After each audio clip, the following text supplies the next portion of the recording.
Witness the might of the Jabari. First time whoever,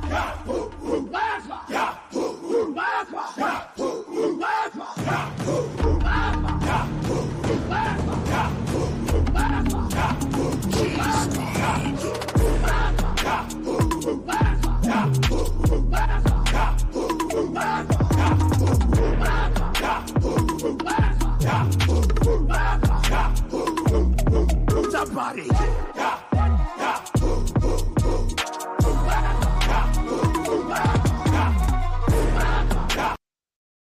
What up, YouTube, man? It's your boy Tom Unleashed here with my Clash at the Castle 2024 review.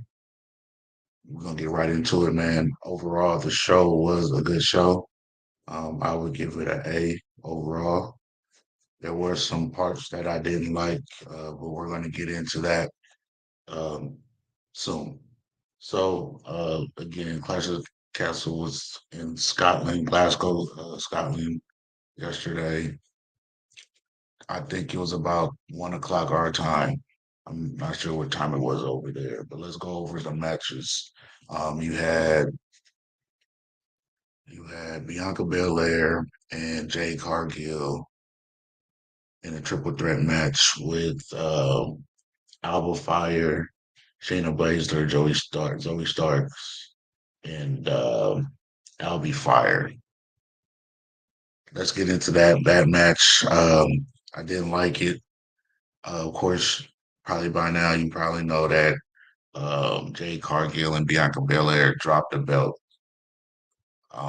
which was I think I don't know. I'm kind of conflicted about it because on one hand, everybody wants to see Bianca Belair versus Jade Cargill, the way that they teased it, but then they made them into a tag team, which they automatically was a favorite of the crowd.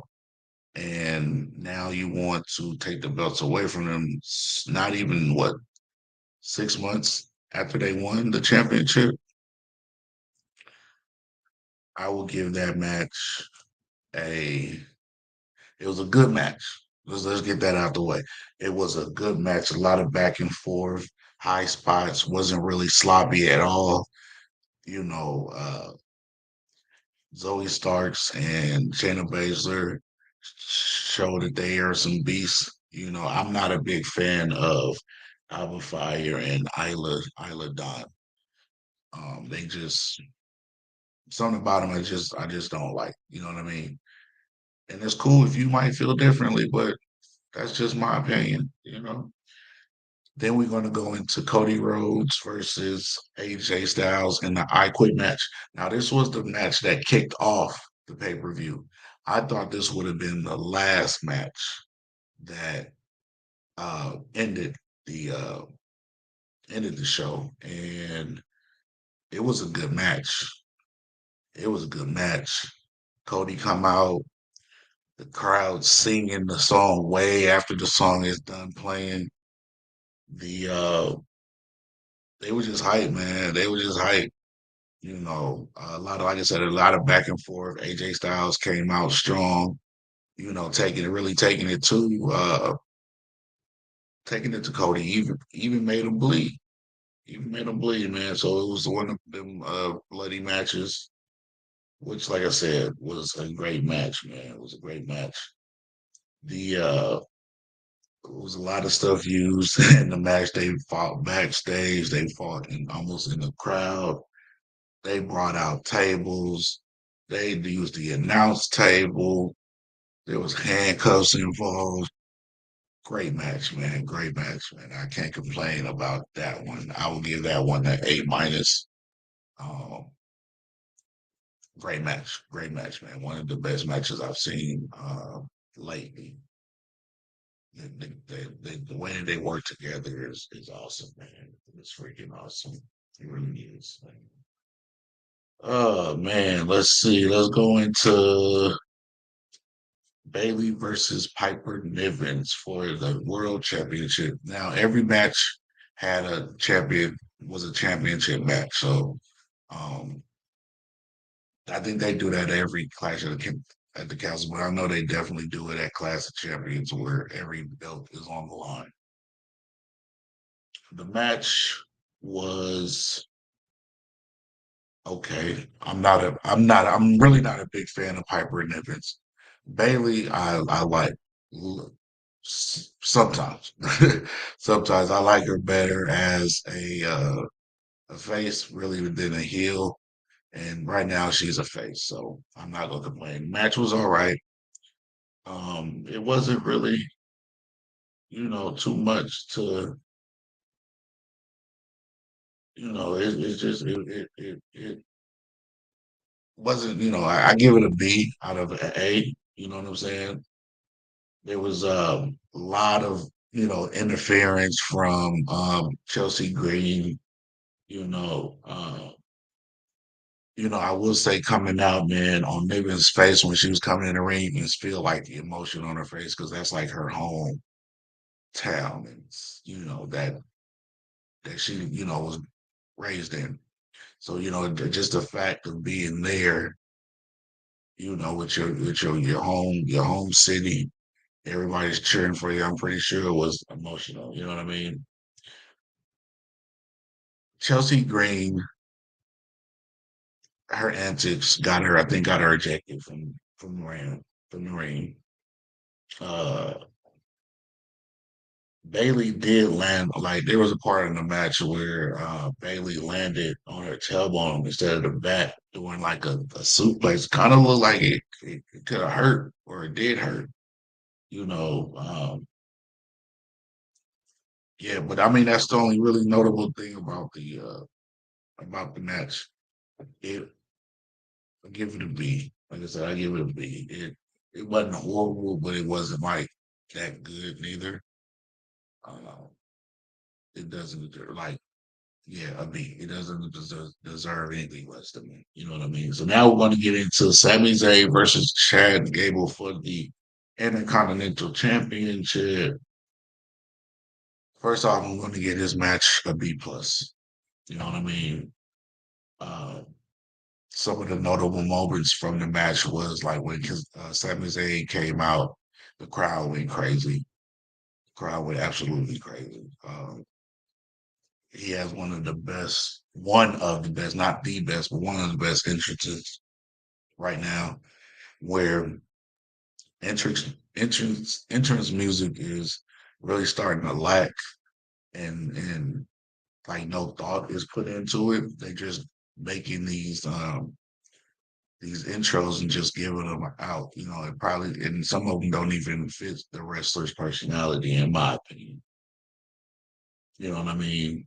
Uh, one another big moment is during the match when Zayn was simply talking to Otis because over the last few weeks, Otis been attacking Sammy at the request of Chad Gable, and he's always listening.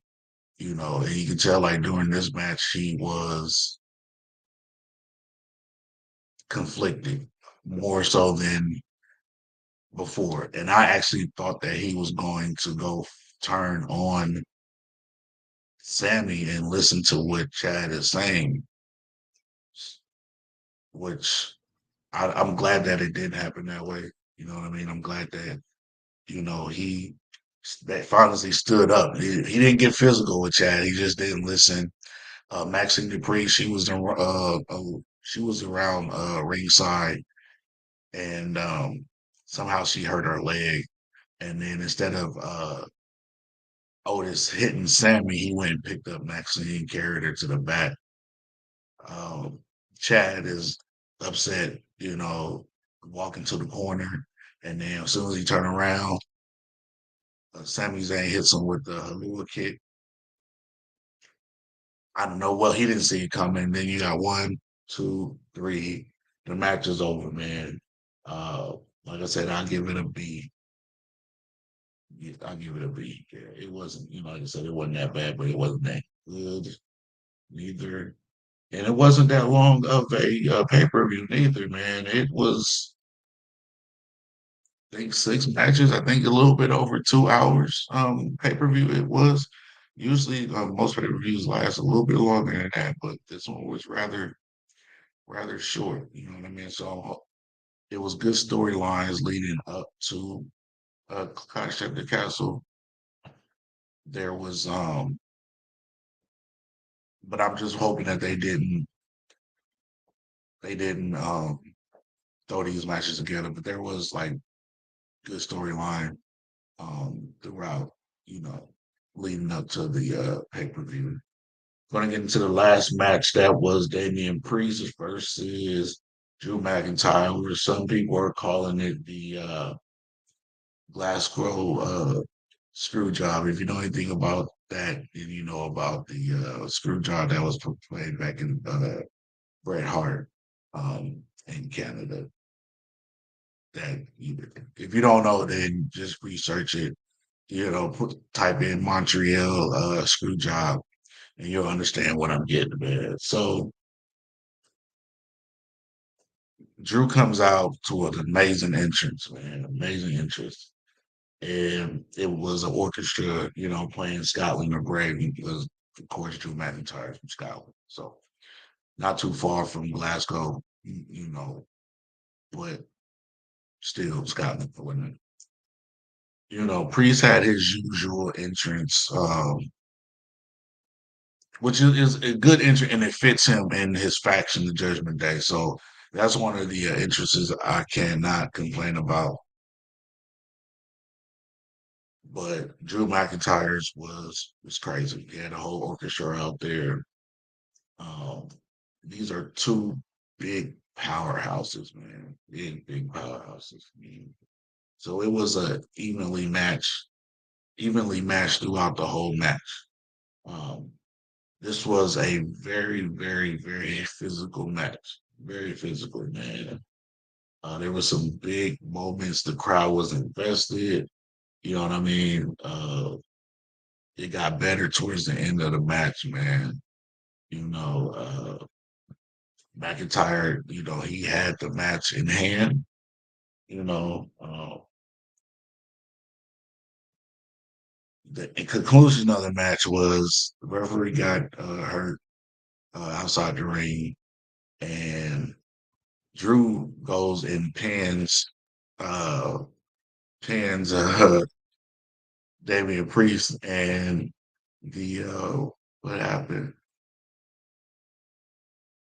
CM Punk comes out.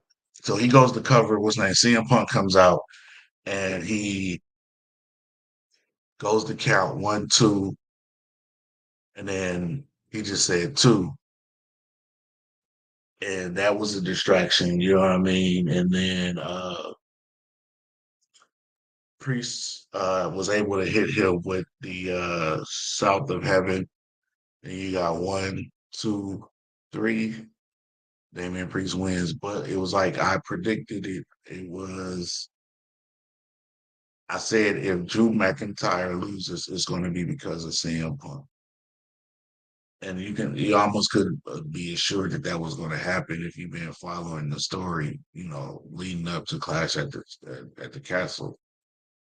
So and then I said also if Damian Priest wins, it will be because of uh you're saying Punk. So, but I don't know, man. Overall, like I said, I give Clash Castle maybe A minus. Yeah, it was a cool event, man. It wasn't like a waste of time to watch. You know, it was really pleasant to watch. It wasn't like I felt like, oh God, I gotta get through this so I can do the review.